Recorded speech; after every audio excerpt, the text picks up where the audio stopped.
This series is brought to you by Globe Plants. Welcome back to the very last episode in this Twinmotion tutorial. Today we're going to be running you through exactly how to create images, videos, and how to export them. So let's dive straight in. Down the bottom, you're going to see the little media icon. If you hit the media button, straight away you're going to get another dock open up.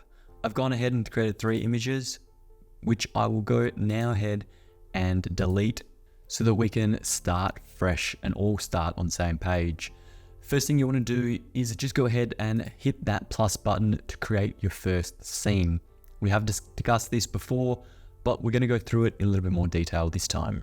So let's start by going into our camera, selecting our focal length that we're happy with. In this instance, 35mm works really well. It gives you a nice crop, it gives you a nice composition. So we can use 35mm. Camera effects, there's not too much to worry about except maybe pararealism being turned on and composition overlays, turning our grids just to double check where we are in this grid. After that, we can refresh our scene, make sure that we are resetting our image to this exact position, turn off the composition and head to our environment.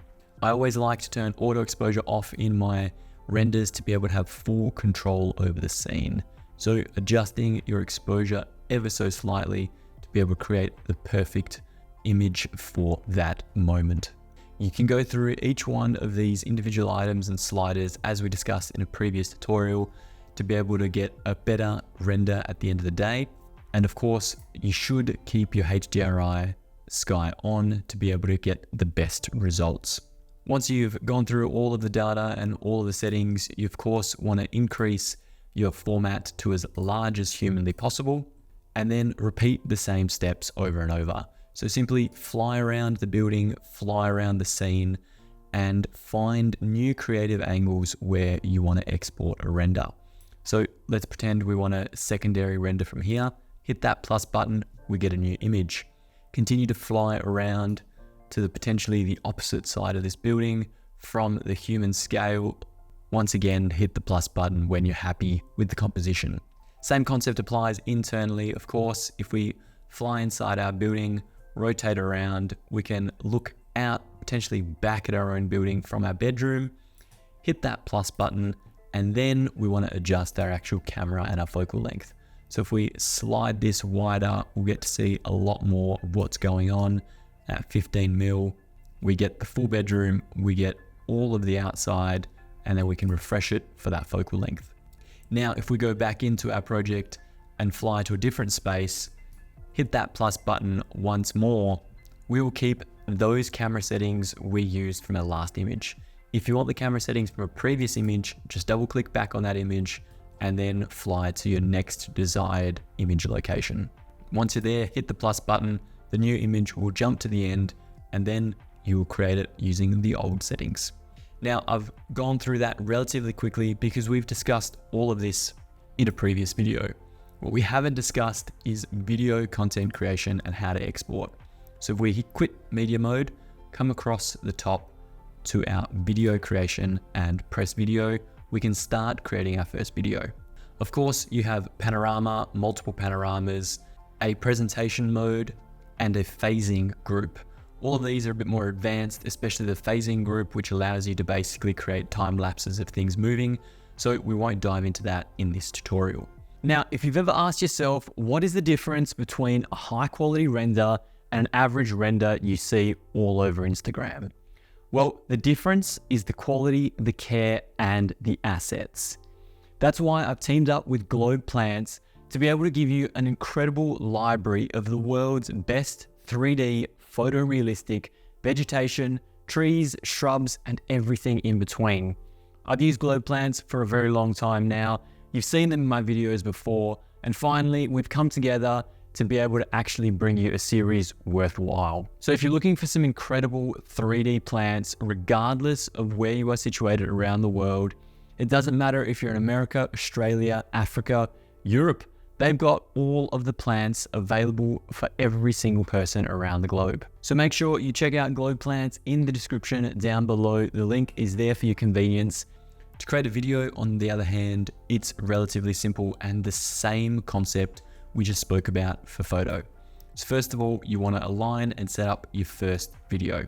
Press that plus button to be able to get the settings tab open, run through these settings, make sure they're exactly as you want them. So turning on our HDRI sky, adjusting our auto exposure, manually adjusting that to where we see fit, adjusting little parts, and of course our camera focal length until we're happy, flying back around until the perfect angle is found to commence our video.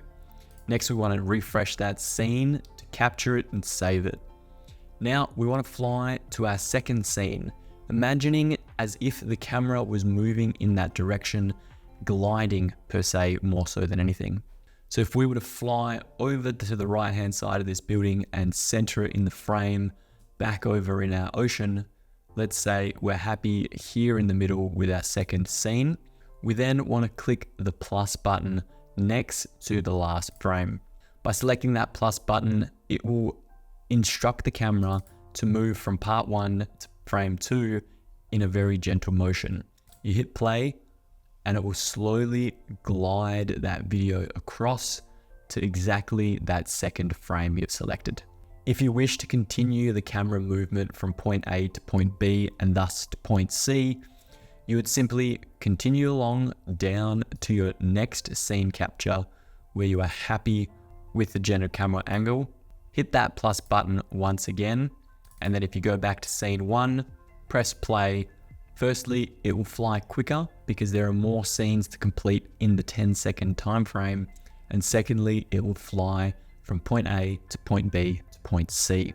I mention this just in case you do not want to fly from point B to point C and you want to jump to point C and then to a different point D. I'll explain that in a second.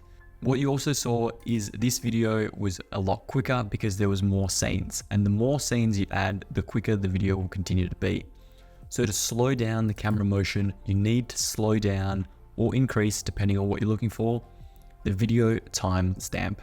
So if I increase that to 30 seconds, press play, it will once again further slow down and gently glide across this architectural design. Now, like I said, if we didn't want to jump from point C to, let's say, point D over here, which might be looking at one of these flowers in detail and that beautiful cantilever, if I simply click the plus button, I would be flying from point C to point D, and it would do this awkward wrapping motion, something that I don't particularly want. So instead, I'm going to delete that last scene. I'm going to fly back over to my flower, of course, courtesy of Globe Plants, who is the sponsor of today's video, fly into a little bit of detail with the building in the background. And instead of pressing the plus button down here, I'm going to press a new video part plus. You'll see that a secondary part 2 has been created, and then I can slowly fly around, zoom into my flower, press my second plus, watch the motion fly very gently from part 1 to part 2. And then if I was to jump back to the original part B in the middle or the second frame, press play, let that eventually slowly get through to the end of the third frame. You'll see it doesn't naturally move to the flower, it automatically jump cuts. So here you'll see in 3, 2, 1, it jumps immediately to that flower. Then to repeat that same step, let's say we wanted another jump cut, really focusing on those globe plants down the bottom as well as the building in the background. We could once again hit that plus, get a third video part, slowly pan across onto this beautiful grass tree, press the plus once, fly to our second space, press the plus again. And now when we watch that scene play through, we'll fly through the grass, we'll fly through the flowers towards the grass tree, slowly isolate and then spin around. Of course, we can reduce the speed of that by changing that down to 30 seconds. And then from point A to point B, it'll again continue to slow down and give it a lot more depth and texture. Now I have decreased my settings here in my preferences to medium quality, but if I bump that back up to ultra, you'd see the increased texture on all of these globe plants features. So if I press play, you'll see that beautiful, stunning flower in full detail, with the cantilever in the background. Of course, my computer isn't that powerful to handle all of these polygons, hence why I reduce it down in quality to medium, and I'm happy for the export to be 100% perfect and not worry about what it looks like in Twinmotion. Now, once you've gone through and created your scene, you've created your video, you can actually make most of the video here in Twinmotion without having the need to put it into Premiere Pro and cut it all up, which is phenomenal. You get your timeline here straight away. You can then go down to export. Now, export has all of your exports in one go. Personally, I like to recommend exporting your videos first or your images first and then the other. That way, once your images have exported, you can work on them whilst the video is exporting and you don't have to wait around for both to finish. So let's click on our plus for the images, select all of our images to export. If we then click on the image itself, it will drop down a menu for 3 different file formats as well as details. The file format's completely up to you what you guys want to use. PNG, JPEG, completely fine and acceptable in most cases. XCR I've never personally used, but I'm sure somebody has a use case for it. Motion blur works really well if you have paths created for vehicles and cars, so it creates the motion. However, I haven't created any of that in this tutorial, so we'll keep that off. Refinement, again, increases the range of the areas used to create reflections. For us, we can turn that up to high and it will create a much better render. Max lighting, we don't want to turn 3D mode on. That's if you're using a stereoscopic 3D viewing device so you can actually look around. If you tick that, you'll get some weird janky exports, so just don't tick 3D mode unless you need it. Same kind of deal in video, tap it, select all, or individually click on them one by one of what you want. Choose your file format, export. Of course, MP4, better than PNG considering it's a still.